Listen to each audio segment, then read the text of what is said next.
il y a eu l'information relayée par le confrère Liberté, selon laquelle le cadavre du nommé Kotoan Q1U, a été retiré de la morgue puis brûlé le 8 août dernier à Balavé-Tsadomé, préfecture de Kloto. Si l'on en croit les dignitaires de cette localité située à 125 km au nord-ouest de Lomé, Kotoan Q1U aurait avoué que de son vivant avoir tué beaucoup de personnes dans le milieu. Pour rendre son repos tranquille, il a demandé d'être brûlé.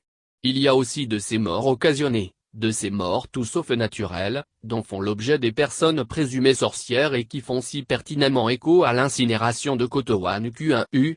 C'est le cas d'une dame tout aussi accusée de sorcellerie, et qui a été battue à sang récemment à Baguida, précisément à Devego. Au fond, torturer presque à mort une personne accusée d'actes maléfiques, d'ensorcellement et d'autres faits teintés de maléfice n'est vraiment pas une première en Afrique, particulièrement au Togo où les planètes s'alignent pour condamner un accusé, pour peu qu'il soit mal vu par la société.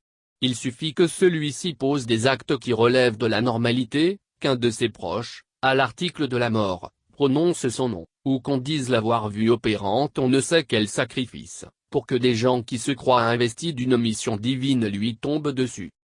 Comme s'il n'attendait qu'une confirmation de plus pour passer à l'acte, les justiciers s'autorisent des actes d'une rare violence et font passer le présumé sorcier de vie à trépas.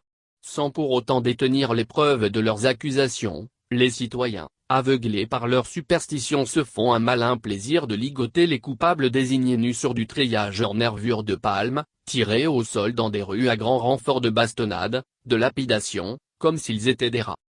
On croyait qu'à notre époque ces pratiques d'un autre âge ne seraient plus de mise, mais rien n'a changé.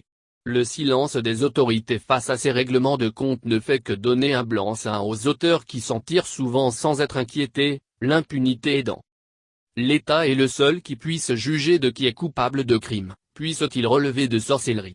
Mettre à mort un présumé sorcier sans preuve aucune ne fera pas diminuer d'autant le crime.